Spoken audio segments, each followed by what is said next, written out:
सरकार लाई है विद्यार्थियों के लिए डिजिटल लाइब्रेरी। बच्चों के उज्जवल भविष्य के लिए बिहार सरकार है सदा अग्रसर और तैयार। कक्षा 1 से कक्षा 12 तक की सभी पाठ्य पुस्तक पूरक सामग्री एवं वीडियो अब शिक्षा विभाग बिहार सरकार द्वारा विकसित पोर्टल पर है उपलब्ध।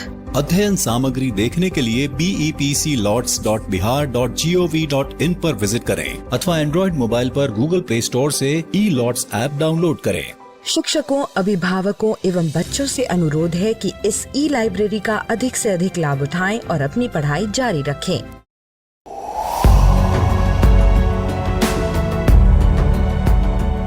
छठी से 10वीं कक्षा के विद्यार्थी ध्यान से सुने। खास आपके लिए हैं इंस्पायर अवार्ड्स मानक। DST और NIF द्वारा हर साल हो रहे इंस्पायर अवार्ड्स मानक के पहले राष्ट्रीय पुरस्कार विजेता हैं। विजेता आप भी हो सकते हैं, इसलिए किसी भी क्षेत्र में साइंस और टेक्नोलॉजी पर आधारित अपने इनोवेटिव आइडियाज के साथ तैयार हो जाइए। जानते हैं ना, आप में से 1 लाख स्टूडेंट्स को 10-10 हजार रुपए मिलेंगे अपने आइडियाज को प्रोटोटाइप बनाने के लिए। उसके बाद दुनिया सराहेगी आपका हुनर जब पहुंचेगा आपका आइडिया लोगों तक प्रोडक्ट के रूप में। तो अपने ओरिजिनल इनोवेटिव आइडियाज को स्कूल में जमा करें। बेस्ट आइडियाज आगे बढ़ाए जाएंगे ऑफिशियल वेबसाइट पर, और हाँ, जल्दी आज ही जमा करें। So good luck with inspire awards मानक।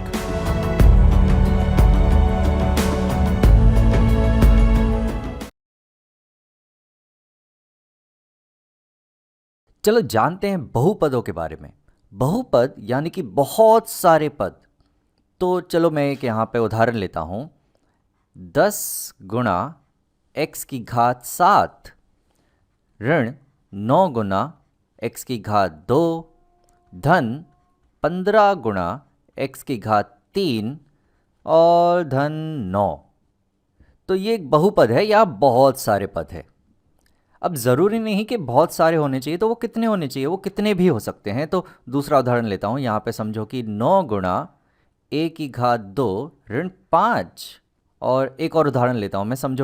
समझो कि 6, सिर्फ 6, एक संख्या, एक अचर, ये भी एक बहुपद है।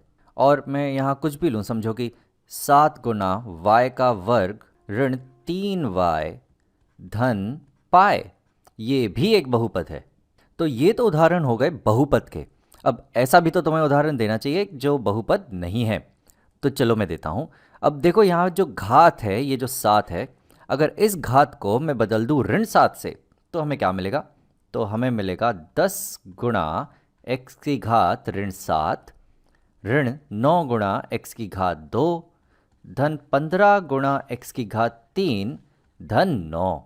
ये जो है, ये यहाँ बहुपद नहीं है। अब तुम कहोगे यहाँ बहुत सारे पद तो हैं, तो ये बहुपद होना चाहिए। लेकिन बहुपद होने के लिए कुछ और चीज़ों की भी ज़रूरत है। जैसे कि यहाँ देख रहे हो कि यहाँ जो ऋणात्मक घात है वो नहीं चलेगी। हमें जो घातें हैं हर एक पद की, वो धनात्मक ही होनी चाहिए। तो तुम देख रहे हो यहाँ मैंने जितने भी बहुपद लिए हैं, उनमें से किसी की भी घात ऋणात्मक नहीं है। अब तुम सोच रहे होगे कि ये जो 9 है, इसकी तो कोई घात ही नहीं है। तो अगर मैं तुम्हें बताऊं कि ये 9 को हम लिख सकते हैं 9 गुणा 1, और 1 को तो हम लिख सकते हैं x की घात 0। तो यहाँ जो है ये पद, यहाँ जो चर है x, इसकी घात है 0। और उसी तरह यहाँ भी ये है 5 गुणा x की घात 0, और ये भी है 6 गुणा x की घात 0, और ये भी है पाई गुणा x की घात 0। तो ये सारे बहुपदों में जो x है, जो हमारा चर है, उसकी घात ऋणात्मक नहीं होनी चाहिए, तभी ये बहुपद कहलाते हैं। तो चलो हम आगे बढ़ते हैं। अब यहाँ पे ये जो है हमारा 10 गुणा x की घात 7, ये है हमारा एक पद। यहाँ पे ये जो है ऋण x की घात 2, ये भी है हमारा एक पद। ये जो है धन 15 गुणा x की घात 3, ये भी है हमारा एक पद। और ये 9 गुणा x की घात 0 या सिर्फ 9, ये भी है हमारा पद। तो ये कहलाते हैं पद। और ये जो यहाँ संख्याएं हैं जो x के पद के साथ गुणा की गई हैं, जैसे कि यहाँ पे ये है हमारे पास 10, यहाँ पे हमारे पास है 9। दरअसल इसे हम ऋण 9 कहेंगे कि x के पद के साथ x की घात 2 के साथ ऋण 9 को गुणा किया गया है। यहाँ है हमारे पास 15 धन 15 और यहाँ है हमारे पास 9। तो ये संख्याएं जो x के पद के साथ गुणा की गई हैं इन्हें हम कहते हैं गुणांक। ये कहलाते हैं गुणांक। जो संख्याएं x के पद के साथ गुणा की गई जाती हैं उन्हें हम कहते हैं गुणांक। अब यहां तुम देख रहे हो कि हर एक पद किस प्रकार से है। हर एक पद में हमारे पास एक गुणांक है जो गुणा किया गया है x की कुछ तो घात से। तो हर एक पद में हमारे पास सबसे पहले होता है एक गुणांक जो गुणा किया जाता है x की कोई तो एक घात से, समझो कि n। जहां ये जो n है, ये जो घात है, ये जो घात है हमारी, ये ऋणात्मक नहीं होनी चाहिए। और मैं तुम्हें बताना चाहूँगा कि ये जो घात है ये दरअसल होनी चाहिए एक पूर्ण संख्या, या इसे हम ऐसे भी कह सकते हैं कि ये होनी चाहिए एक गैर ऋणात्मक पूर्णांक संख्या या फिर पूर्ण संख्या। मैं एक उदाहरण देता हूँ तुम्हें। यहाँ समझो कि अगर यहाँ पे ये जो 2 था इसकी वजह हमारी घात होती आधी, तो ये होता 9 गुणा a की घात 1/2 ऋण 5। तो यहाँ पे जो a की जो घात है वो धनात्मक तो है पर पूर्ण नहीं है, तो ये भी बहुपद नहीं कहलाता है। मैं यहाँ एक और चीज़ तुम्हें बताना चाहूँगा कि अगर हमारे पास होता 9 गुणा a की घात a ऋण 5, तो ये भी बहुपद नहीं है। क्या? क्योंकि यहाँ जो घात है वो पूर्ण संख्या नहीं है, यहाँ ये एक चर है a। यहाँ होना चाहिए एक अचर, एक पूर्ण अचर, तो ही होता है वो बहुपद। चलो कुछ और जानते हैं बहुपद के बारे में। अब यहाँ पे तुम देख रहे हो कि ये जो बहुपद है इसमें सिर्फ एक ही पद है, एक ही पद है। ऐसे बहुपद को हम कहते हैं एक पदी। ऐसे बहुपद जिसमें एक ही पद हो उन्हें हम कहते हैं एक पदी। एक और उदाहरण मैं तुम्हें यहाँ देता हूँ। समझो कि हमारे पास है 10 गुणा z की घात 15, या फिर समझो कि पाई गुणा b की घात 5। तो ये सारे बहुपदों में हमारे पास सिर्फ एक ही पद है, तो इन्हें हम एक पदी भी कहते हैं। अब तुम देख रहे हो कि ये वाला जो बहुपद है यहाँ पे हैं 2 पद, तो 2 पद वाले बहुपदों को हम कहते हैं द्विपद। जिन बहुपदों में 2 पद हो उन्हें हम कहते हैं द्विपद। एक और उदाहरण मैं तुम्हें दूं तो यहाँ पे समझो कि 3 गुणा y की घात 3 धन 5y, ये भी एक द्विपद है। अब तुमने पहचान ही लिया होगा कि यहाँ पे हमारे पास हैं 3 पद, यह है 1, यह है 2, यह है 3। तो 3 पद वाले बहुपदों को हम कहते हैं त्रिपद। ऐसे बहुपद जिसमें 3 पद होते हैं उन्हें हम कहते हैं त्रिपद। मैं और आगे बात करना चाहूँगा बहुपद के घात के बारे में, कि किसी भी बहुपद की घात क्या होती है। अब तुम कहोगे कि घात तो दरअसल इन पदों की थी, यहाँ पे इस पद की घात है 7, इसकी है 2, इसकी है 3, इसकी है 0। तो बहुपद की घात क्या होती है? बहुपद की घात होती है सबसे ऊंची घात के। तो यहाँ पे तुम देख रहे हो कि ये जो बहुपद है इसमें जो सबसे ऊंची घात है वो है 7। तो हम कहेंगे कि ये जो बहुपद है ये 7 घात की बहुपद है।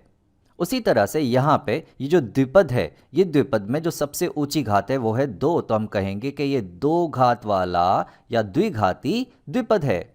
और ये है 3 घातीय द्विपद। यहाँ पे हम देख रहे हैं कि ये जो पाई गुणा b की घात 5 है, ये एक पदी है, एक पदी है 5 घात वाली। और ये 10 गुणा z की घात 15, ये है एक पदी 15 घात वाली। ये है एक पदी 0 घात वाली। और ये एक त्रिपद है जिसकी सबसे ऊंची घात है 2, तो ये 2 घात वाली त्रिपद है, या इसे हम द्विघाती त्रिपद भी कहते हैं। तो ये होती है बहुपद की घात। एक और बात तो मैं बताता हूं कि बहुपद का सामान्य रूप क्या होता है। किसी भी बहुपद का सामान्य रूप क्या होता है? अब सामान्य रूप वह होता है जहां पे हम बहुपद को लिखते हैं सबसे ऊंची घात के पद से शुरू करते हुए सबसे नीचे की घात के क्रम में। तो यहाँ पे तुम देख रहे हो कि सबसे ऊंची घात वाला पद है 10 गुणा x की घात 7। इसके बाद यहाँ दिया गया था 2 घात वाला पद, लेकिन इसके बाद 7 के बाद जो घात आएगी वो आएगी ये 3। तो मैं अगला पद ये लिखूंगा, तो ये होगा धन 15 गुणा x की घात 2। इसके बाद आएगा ये पद जिसकी घात है 2, तो ये आएगा ऋण 9 गुणा x की घात 2। और हमारा जो आखिरी पद होगा वो होगा ये धन 9। अब इसे धन 9 लिखूं या 9 गुणा x की घात 0 लिखूं, ये एक ही बात है। तो ये होता है किसी भी बहुपद का सामान्य रूप। तो अब इस वीडियो में हमने बहुपदों के बारे में बहुत कुछ जाना। ये शुरू में तुम्हें काफ़ी ज़्यादा लगेगा, लेकिन ये बहुत ज़रूरी है। जब तुम बहुपद के बारे में पढ़ोगे तो ये सारी चीज़ें तुम्हें वहाँ मिलेंगी। तो अगर तुम्हें इनके बारे में अच्छे से पता है तो तुम्हें बहुपद बहुत अच्छे से समझेगा। आइए पता लगाने की कोशिश करते हैं कि 8 + 7 ये कितना होता है। इसे सोचने का एक तरीका ये है कि हम मान लें कि हमारे पास कोई 8 चीज़ें हैं और हम उसमें कोई 7 चीज़ें और जोड़ना चाहते हैं, तो हमारे पास कुल कितनी चीज़ें हो जाएंगी। आप सोच सकते हैं कि आपके पास 8 कछुए हैं और आपके पास हैं 7 सील मछलियाँ, तो कुल मिलाकर आपके पास कितने जानवर हैं ये आपको 8 + 7 करने से पता चल जाएगा। तो मैं चाहती हूँ कि आप इस वीडियो को यहाँ पे पॉज करें और इसे खुद से करने की कोशिश करें। तो आपने इसे किया होगा। चलिए अब इसे साथ में सोचते हैं। तो जिस तरीके से मैं इसे सोचने वाली हूँ, मैं यहाँ पर 10 का समूह बनाऊंगी। मैं अपने कछुओं को रखती जाऊंगी जब तक कि मेरे पास कुल 10 जानवर नहीं आ जाते, और फिर हम देखेंगे कि हमें कितने और जोड़ देने हैं 10 में, यानी कि हमें 10 में यहाँ कितनी और सील मछलियाँ जोड़ देनी होंगी कि हमें कुल 8 + 7 मिल जाए। जब मैं इसे करूँगी तो ये बात आपको और समझ में आ जाएगी और साफ हो जाएगी। तो चलिए करते हैं। तो ये आ गया मेरा एक कछुआ, फिर ये आ गया मेरा दूसरा कछुआ, ये आया मेरा तीसरा कछुआ, ये हुआ मेरा चौथा कछुआ, पांचवा कछुआ, छठा कछुआ, सातवां कछुआ, और ये आ गया मेरा आठवां कछुआ। तो ये मेरे 8 कछुए हो गए जो इस 8 को दिखाते हैं। अब इस 8 में हमें जोड़ना है 7 और चीज़ों को। तो हम मान लेते हैं कि हमारे पास हैं 7 सील मछलियाँ। तो चलिए इन 8 कछुओं में 7 सील मछलियाँ और जोड़ देते हैं। तो ये आ गई मेरी एक सील मछली, ये आ गई मेरी दूसरी सील मछली, और मैं यहाँ पे अभी रुक जाऊँगी थोड़ी देर के लिए। अब अगर आप देखें तो ये 8 कछुए और ये 2 सील मछलियाँ, ये कुल मिलाकर हमारे पास 10 जानवर हो गए हैं। यानी कि हमारे पास 10 जानवरों का एक समूह आ चुका है अब। तो ये जो हमारे 10 जानवर हैं यहाँ पे, ये हमें बता रहे हैं कि जब हम 8 और 7 को जोड़ेंगे तो हमें एक 2 अंकों वाली संख्या मिलेगी, हमें एक 2 डिजिट नंबर मिलेगा।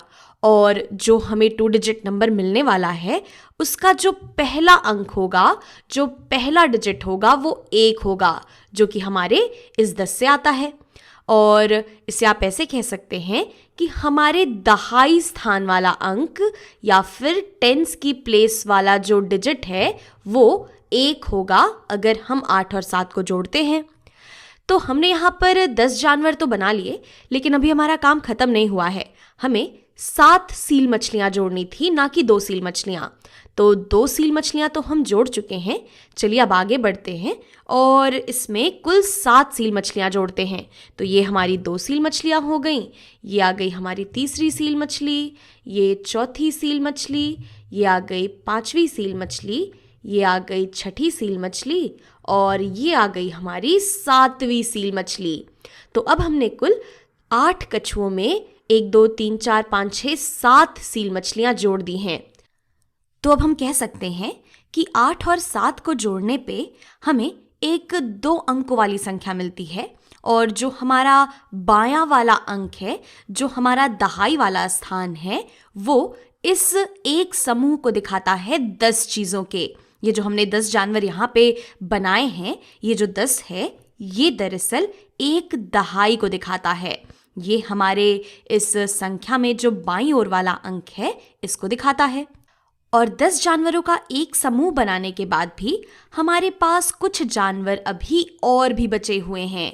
तो ये जो हमारी 1 2 3 4 5 सील मछलियाँ हैं, ये दिखाती हैं हमारे इस 2 अंक वाली संख्या के दूसरे स्थान को, जो कि इकाई वाला स्थान होता है या फिर वंस का प्लेस होता है।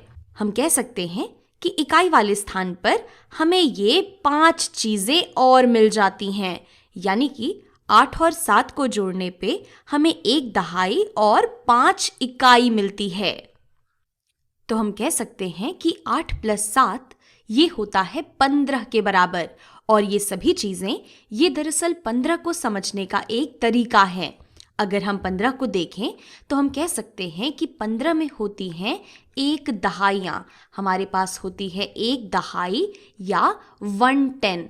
हमारे पास एक समूह है 10 का 15 में। ये 1 इसी बात को दिखाता है। और ये जो 1 दहाई है ये हमारे इस समूह को, जिसमें कुल 10 जानवर हैं, इसे दिखाती है। इसी के साथ साथ 15 में हमारे पास ये 5 इकाइयाँ भी हैं। तो 15 हमें मिलता है अगर हम 1 दहाई और 5 इकाई को आपस में जोड़ देते हैं। और यही चीज़ तो हमने यहाँ पर की है। हमने यहाँ पर 1 दहाई यानी कि 10 और इन 5 चीज़ों को जोड़ दिया है। तो अगर हम 10 और 5 को आपस में जोड़ देते हैं तो ये बराबर होता है 15 के। हम 15 को लिख सकते हैं कि ये बराबर होता है 1 दहाई + 5 इकाई या फिर 10 + 5 के। 10 + 5 यानी कि 15। तो मैं उम्मीद करती हूँ कि आप समझ पाए होंगे कि 15 में हमारे जो अंक हैं ये हमें क्या बताते हैं। ये जो हमारा बाईं ओर वाला अंक है ये दिखाता है 1 दहाई यानी 10 को, और ये जो दाईं ओर वाला अंक है 5 ये दिखाता है 5 इकाई को। तो 10 और 5 ये मिलकर हो जाते हैं 15 के बराबर।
Dari Covid ke gara dia. Dia benar.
नमस्कार। आप शिक्षकों द्वारा दी गई अच्छी शिक्षा से आज लाखों विद्यार्थी इनोवेशंस कर रहे हैं। उन सभी को इंस्पायर अवार्ड्स मानक में हिस्सा लेने प्रोत्साहित कीजिए। करना है इतना कि आपके विद्यालय के 6ठी से 10वीं कक्षा के छात्र और छात्राएं साइंस और टेक्नोलॉजी पर आधारित अपने इनोवेटिव आइडियाज आपके पास जमा करें ताकि वो DST और NIF द्वारा आयोजित इंस्पायर अवार्ड्स मानक प्रतियोगिता में हिस्सा ले सकें। 1 लाख छात्रों को 10-10 हजार रुपए मिलेंगे अपने आइडियाज को प्रोटोटाइप्स बनाने के लिए। फिर छात्र डिस्ट्रिक्ट, स्टेट और नेशनल लेवल पर अपने इनोवेशंस को दिखाएंगे, फिर प्राइजेस और सम्मान पाएंगे। तो आज ही अपने स्टूडेंट्स को हिस्सा दिलवाएं इंस्पायर अवार्ड्स मानक में।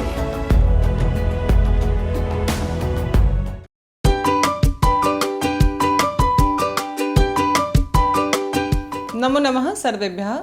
अद्य पुनः नूतन अध्यायेन सह अहं डॉक्टर पल्लवी उपस्थिता अस्मि भवन्तः समक्षे।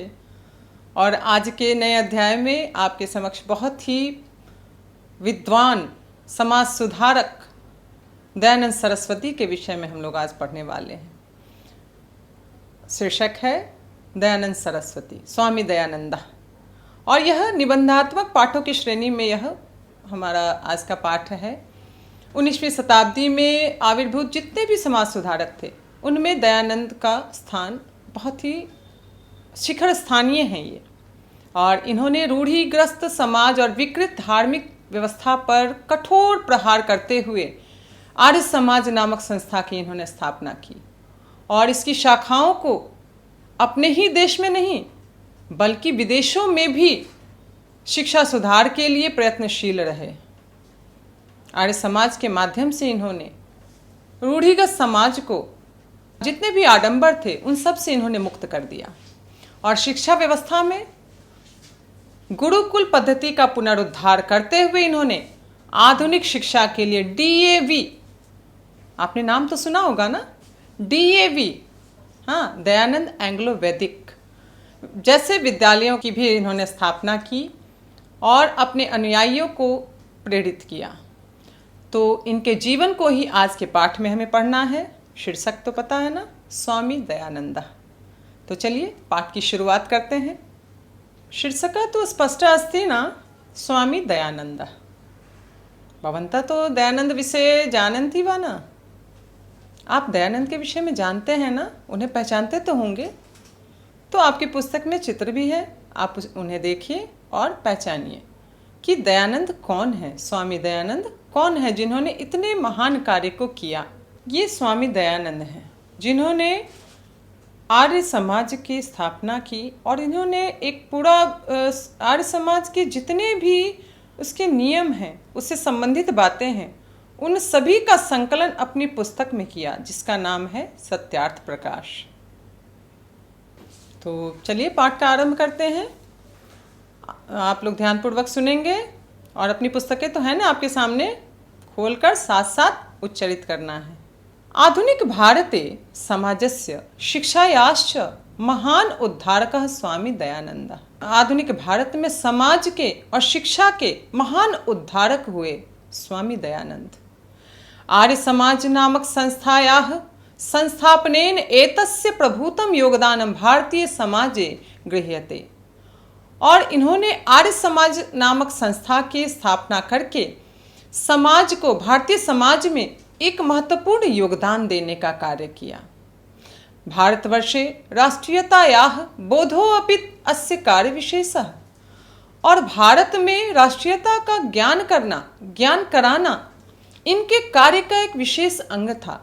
अर्थात इनका विशेष कार्य था कि भारत में राष्ट्रीयता का ज्ञान कराना है सभी को। समाजे अनेकाः दूषिताः प्रथाः खण्डयित्वा शुद्ध तत्व ज्ञानस्य प्रचारम दयानंदः अकरोत्। और समाज में जितनी भी दूषित प्रथाएं प्रचलित थीं उनका खंडन करते हुए, उनको दूर करते हुए इन्होंने वास्तविक ज्ञान का प्रचार किया। और इसके आगे फिर क्या कहा है, अयम पाठः स्वामिनो दयानंदः परिचयम तस्य समाजोद्धरणे योगदानम च निरूपयति। और इस पाठ में उन्हीं स्वामी दयानंद के विषय में, उनके जीवन चरित्र और समाजोद्धार में उनके योगदान का निरूपण करता है यह पाठ।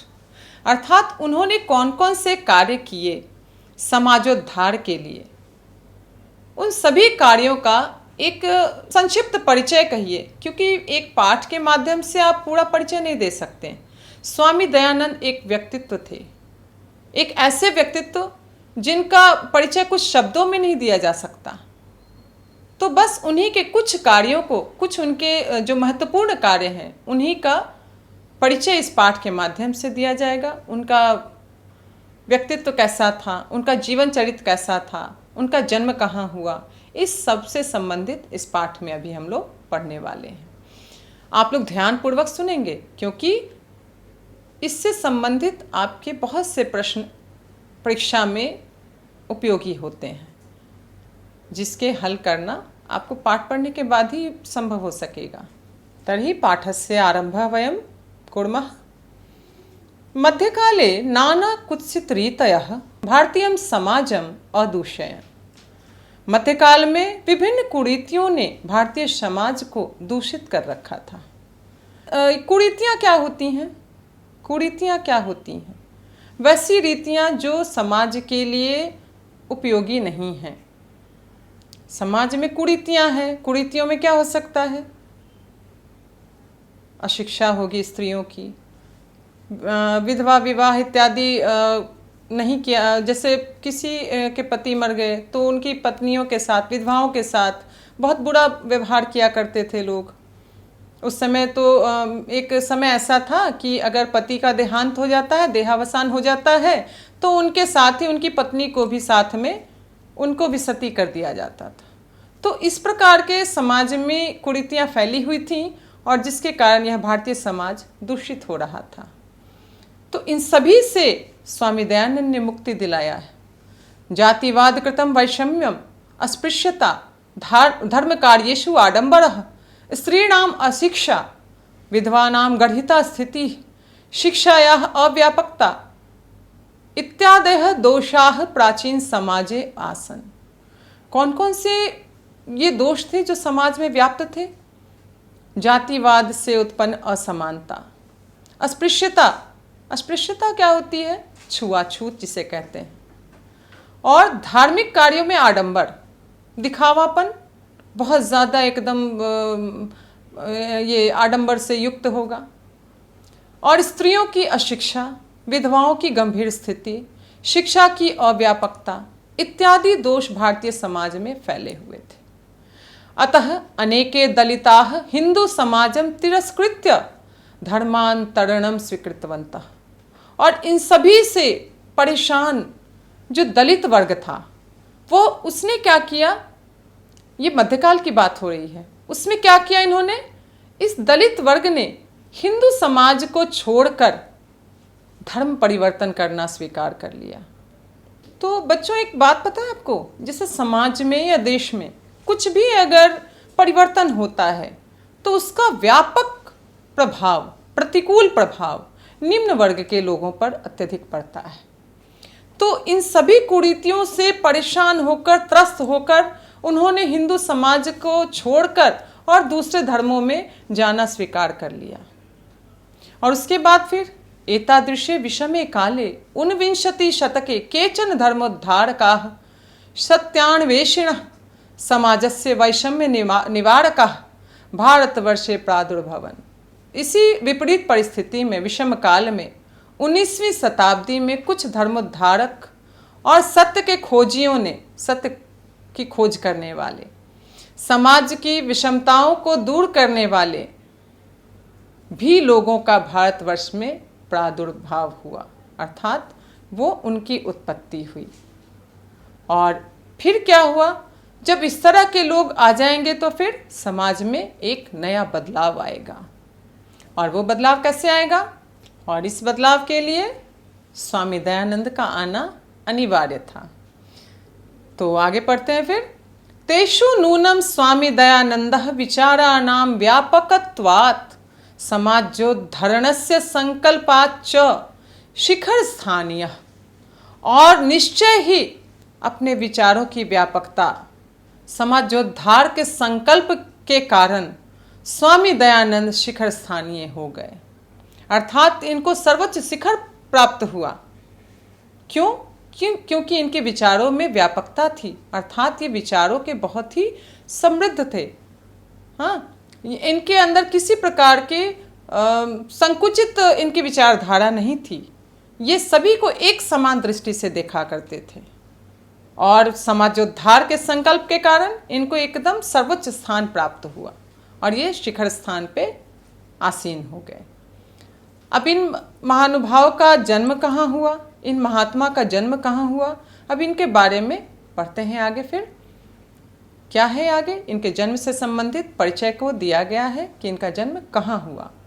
स्वामिनः जन्म गुजरात प्रदेशस्य टंकारा नामके ग्रामे 1824 ईस्वी वर्षे अभूत। और इन स्वामी जी का जन्म गुजरात प्रदेश के टंकारा नामक गांव में, गुजरात में एक टंकारा नाम का गांव है, और वहाँ इनका जन्म हुआ 1824 ईस्वी में।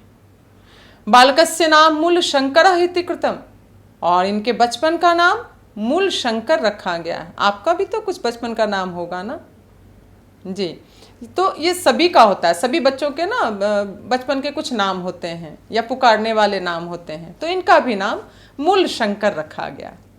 संस्कृत शिक्षया एवं अध्ययनस्य से प्रारंभ हो जाता, और संस्कृत की शिक्षा से ही इनका अध्ययन आरंभ हुआ। कर्मकांडी परिवारे तादृश्य एव व्यवस्था तदानीम् आसीत्, और कर्मकांडी परिवार होने के कारण उस समय ऐसी ही व्यवस्था थी। कर्मकांडी परिवार से क्या तात्पर्य है? कर्मकांडी परिवार कहने का तात्पर्य है कि अत्यधिक कर्मकांड में लगे रहना, धार्मिक आस्था है लोगों की, जो हर एक आयोजन पे कर्मकांड किया करते थे, हवन का आयोजन या फिर पूजा पाठ इत्यादि सभी चीज़ों का आयोजन हुआ करता है। निरंतर ईश्वर के सानिध्य में रहना। तो कर्मकांडी परिवार होने के कारण उस समय ऐसी व्यवस्था थी, और इनकी शिक्षा आरंभ हुई संस्कृत से। तो संस्कृत से शिक्षा आरंभ हुई, और उसके बाद क्या हुआ, शिवोपासके परिवारे मूल शंकरस्य कृते शिवरात्रि महापर्व उद्बोधकम जातम। और शिवोपासक परिवार होने के कारण, शिवोपासक शिव के उपासक थे इनके परिवार वाले, तो शिवोपासक परिवार होने के कारण मूल शंकर के लिए शिवरात्रि महापर्व के दिन जागरण का आयोजन किया गया, जिसमें पूरे रात जागकर लोग भगवान से संबंधित भजन कीर्तन इत्यादि किया करते हैं, तो उसे जागरण कहते हैं। तो उस जागरण की रात क्या हुआ, आगे पढ़ते हैं फिर। और बच्चों, कर्मकांडी परिवार तो हर किसी का होता है ना, आपके भी घर में लोग पूजा पाठ इत्यादि करते होंगे, हवन आदि करते होंगे, तो आपका परिवार भी तो कर्मकांडी हुआ। तो इसी प्रकार से मूल शंकर का भी परिवार कर्मकांडी था। तो उन्होंने शिवरात्रि महापर्व के दिन जागरण का आयोजन किया, और उस जागरण में मूल शंकर उपस्थित थे। तो आगे क्या हुआ जागरण वाली रात, देखिए। रात्रि जागरण काले मूल शंकरेण दृष्टम यत शंकरस्य विग्रहम आरुह्य मूषकाः विग्रहाः अर्पितानि द्रव्याणि भक्ष्यन्ति। क्या देखा उन्होंने? रात्रि जागरण के समय मूल शंकर ने देखा कि शंकर जी की मूर्ति पर चढ़कर चूहे जो हैं उनको अर्पित द्रव्य अर्थात जो उन्हें प्रसाद चढ़ाया था उसका भक्षण कर रहे हैं चूहे। अब ये तो बहुत ही आश्चर्य वाली बात है ना, ईश्वर की मूर्ति है और उस पे चूहे चढ़कर उनका प्रसाद खा रहे हैं। तो यहीं से उनके अंदर परिवर्तन हुआ। मूल शंकरो अचिंतयत यत विग्रह अयम किंचित करह। उन्होंने यह सोचा कि या तो इस मूर्ति में, प्रतिमा में ईश्वर नहीं है, अगर ईश्वर होते तो वो प्रसाद को खाने नहीं देते, है ना, ये प्रश्न तो उठता है। तो उनके मन में भी ये विचार आया कि आखिर ये प्रतिमा किस काम की है, जो अपनी रक्षा नहीं कर पा रही, जो अपने ही सामने के प्रसाद को दूसरे उसके भक्षण कर रहे हैं। तो इस प्रकार से उन्होंने ये मन में सोच लिया, वस्तुतः देवः प्रतिमायाम नास्ति। उन्होंने ये विचार कर लिया कि निश्चय ही इस प्रतिमा में ईश्वर नहीं है, देवता नहीं है, इसलिए तो यह चूहा इनका प्रसाद खा रहा है, इनके आगे का प्रसाद खा रहा है। अगर प्रतिमा में ईश्वर होते तो वो उसे रोकते, है ना। आपके सामने का भोजन कोई अगर उठा ले जाएगा तो आप उसे रोकेंगे ना, बिल्कुल। तो ऐसे ही विचार मूल शंकर के मन में भी उठे कि यह प्रतिमा, यह मूर्ति किसी काम की नहीं है, जो अपनी रक्षा नहीं कर पा रही।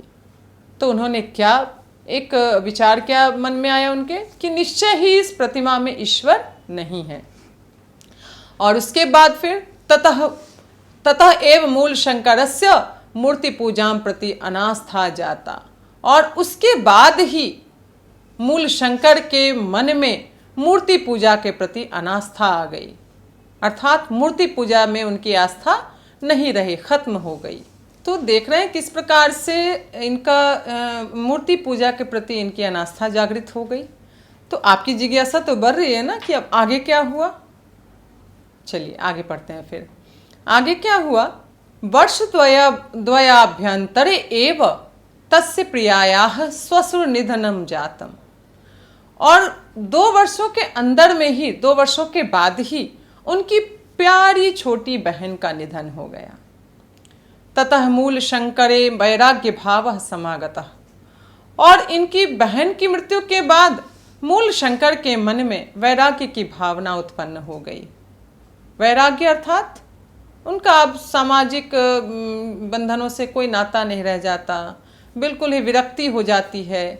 ठीक है, रिश्ते नाते सगे संबंधी सभी से विरक्ति हो जाती है और बिल्कुल धर्म में ही उनकी आस्था केवल रह जाती है और धार्मिक कार्यों में ही वो लगे रहना पसंद करते हैं, एकांतवासी हो जाते हैं।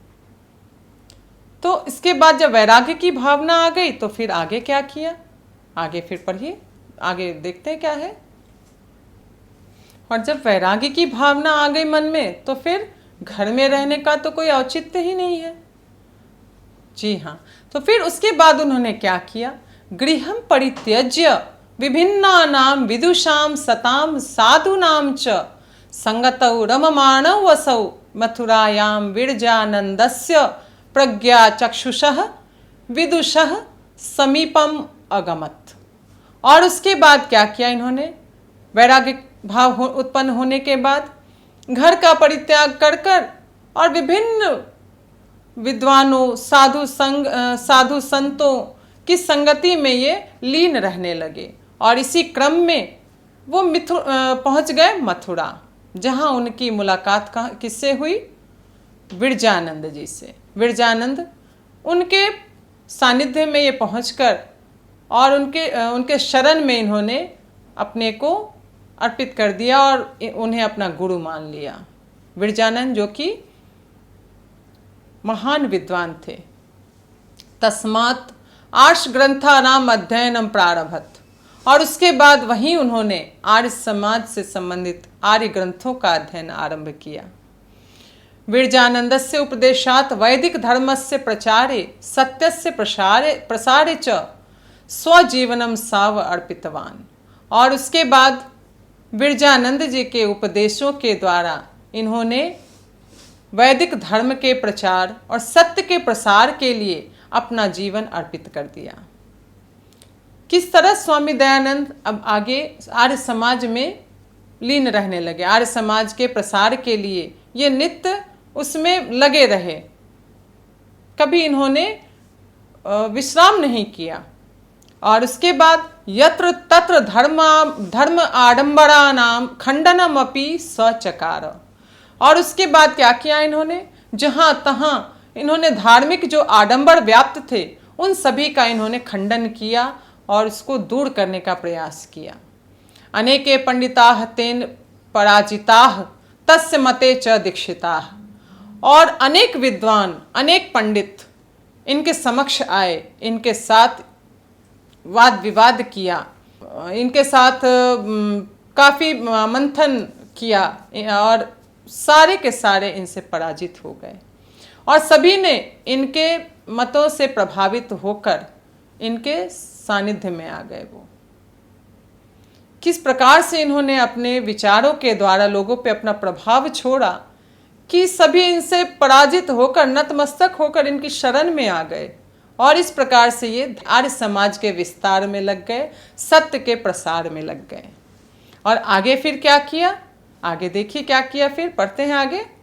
आगे फिर इन्होंने कौन कौन से महान कार्य किए वो पढ़ते हैं। स्त्री शिक्षायाः विधवा विवाहस्य मूर्ति पूजा खंडनस्य अस्पृश्यतायाः बाल विवाहस्य च निवारणस्य तेन महान प्रयासः विभिन्नैः समाजोद्धारकैः सह कृतः।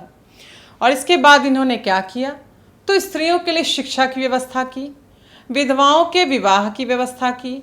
जो विधवाएं जो अपने पति के देहावसान के बाद विधवा हो जाती थीं स्त्रियां, उनके पुनर्विवाह की इन्होंने व्यवस्था की। मूर्ति पूजा का खंडन किया।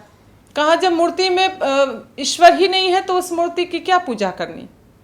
अस्पृश्यता का निवारण किया। छुआछूत जैसी कोई भावना ही नहीं रही। सभी को एक समान भाव से इन्होंने रहना सिखलाया। बाल विवाह का निवारण किया, अर्थात बाल विवाह जो बचपन में विवाह किए जाते थे उन पे इन्होंने रोक लगाया, उसको रोकने का पूरा प्रयास किया। और अपने महान प्रयास के साथ साथ इन्होंने विभिन्न बहुत से समाजोद्धारकों का भी इन्होंने साथ लिया। काफ़ी समाजोद्धारक इनके साथ में हुए। इन सभी कार्यों में योगदान दिया उन्होंने, बढ़ चढ़ कर योगदान दिया उन्होंने। और उसके बाद फिर स्वसिद्धांतानां संकलनाय सत्यार्थ प्रकाश नामकम ग्रंथम राष्ट्रभाषायां विरच्य स्व अनुयायी नाम च महानतम उपकारम चकार।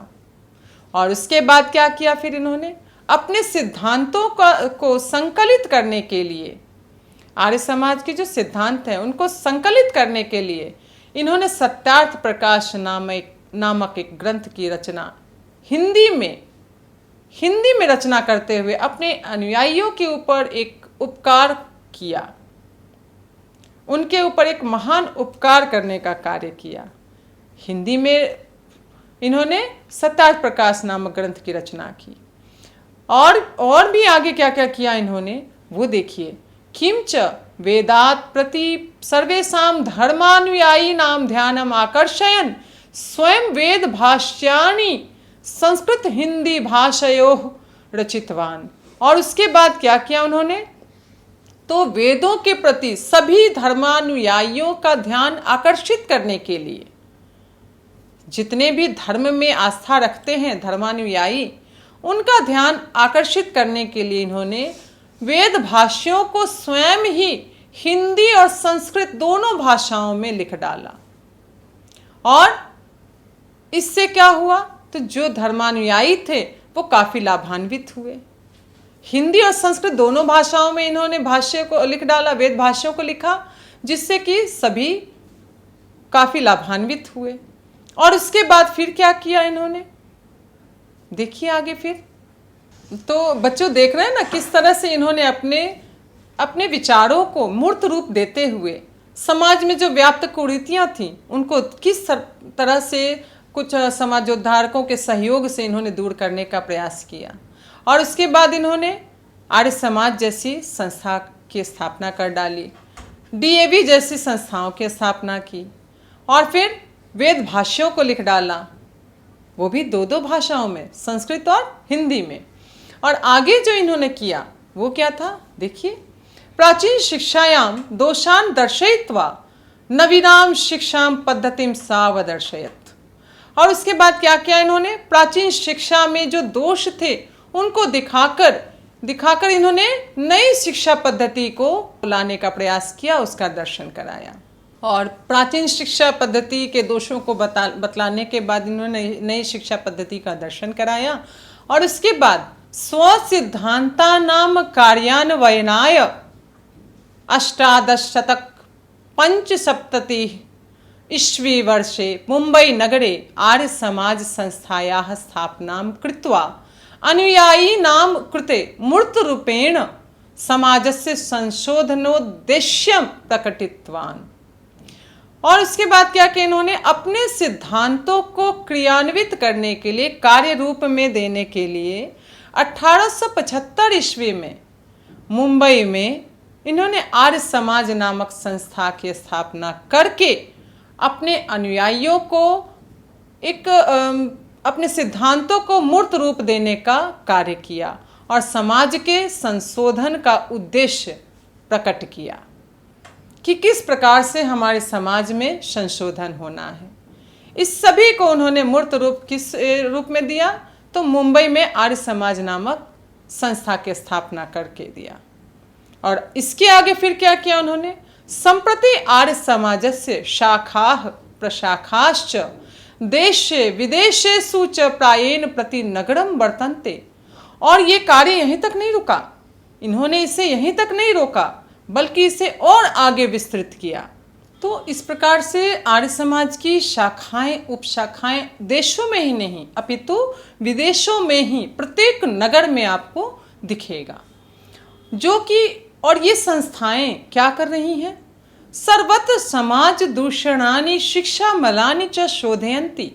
और ये संस्थाएं जो समाज में कुरीतियां हैं और शिक्षा में जो व्याप्त दोष हैं उन सभी को दूर करने का प्रयास कर रही है।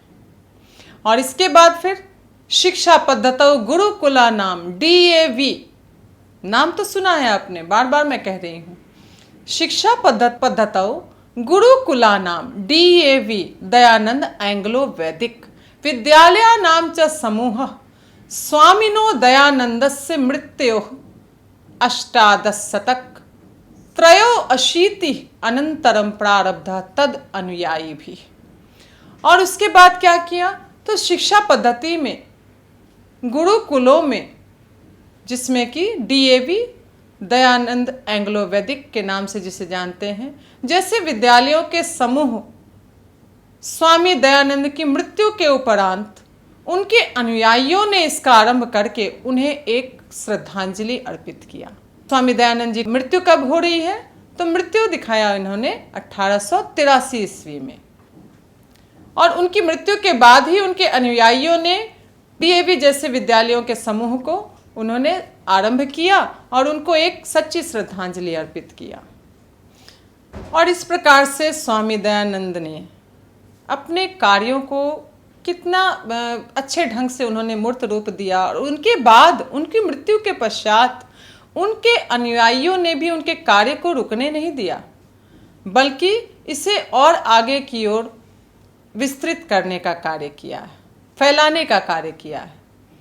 और ये आर्य समाज जैसी संस्थाओं का प्रसार निरंतर हो रहा है।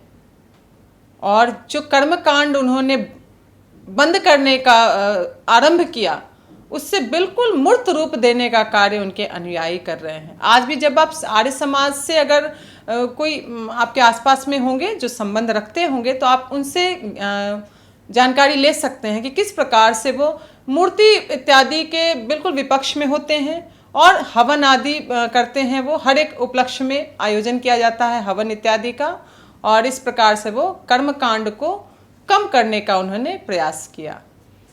और इसके आगे फिर क्या है, वर्तमान शिक्षा पद्धतौ समाजस्य प्रवर्तने च दयानंदस्य आर्य समाजस्य च योगदानम सदा स्मरणीयम अस्ति।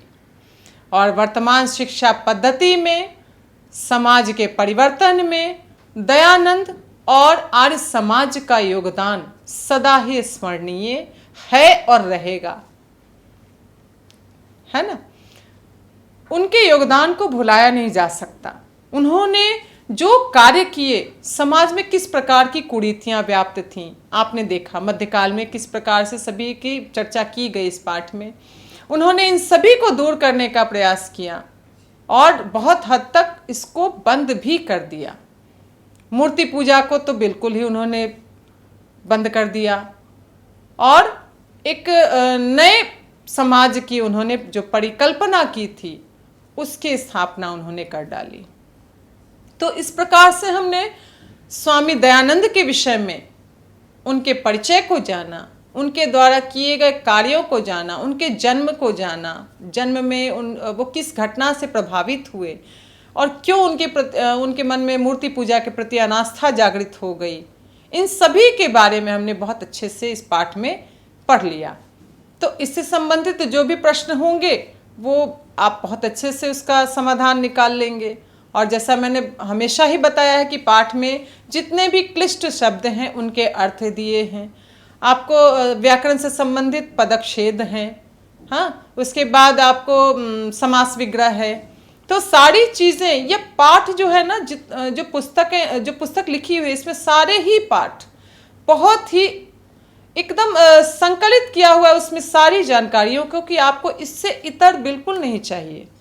आप अगर उसका एक व्यवस्थित ढंग से उसकी पढ़ाई कर लें तो इस पाठ से आप निरंतर आप ज्ञान ही प्राप्त कर रहे हैं। इससे पूर्व में भी हमने बहुत से पाठों को पढ़ा, सभी में कुछ ना कुछ ज्ञान आपको प्राप्त हुआ। तो इसमें भी आपको कुछ जानकारी तो मिली। स्वामी दयानंद कौन थे, वो क्यों इतने प्रसिद्ध हो गए, उन्होंने कौन कौन से कार्य किए, इन सभी के विषय में जाना।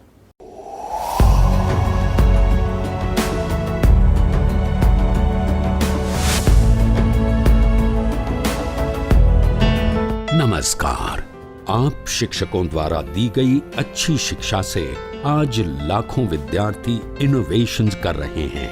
उन सभी को इंस्पायर अवार्ड्स मानक में हिस्सा लेने प्रोत्साहित कीजिए।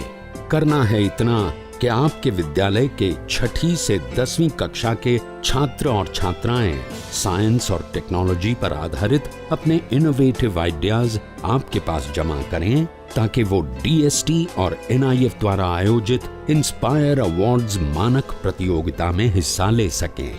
1 लाख छात्रों को 10-10 हजार रुपए मिलेंगे अपने आइडियाज को प्रोटोटाइप्स बनाने के लिए। फिर छात्र डिस्ट्रिक्ट, स्टेट और नेशनल लेवल पर अपने इनोवेशंस को दिखाएंगे, फिर प्राइजेस और सम्मान पाएंगे। तो आज ही अपने स्टूडेंट्स को हिस्सा दिलवाएं इंस्पायर अवार्ड्स मानक में।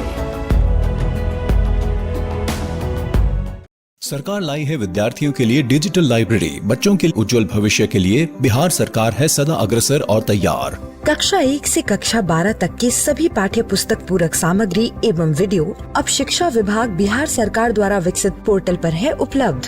अध्ययन सामग्री देखने के लिए BEPCLots.bihar.gov.in पर विजिट करें अथवा एंड्रॉइड मोबाइल पर गूगल प्ले स्टोर से E-Lots ऐप डाउनलोड करें। शिक्षकों, अभिभावकों एवं बच्चों से अनुरोध है कि इस ई लाइब्रेरी का अधिक से अधिक लाभ उठाएं और अपनी पढ़ाई जारी रखें।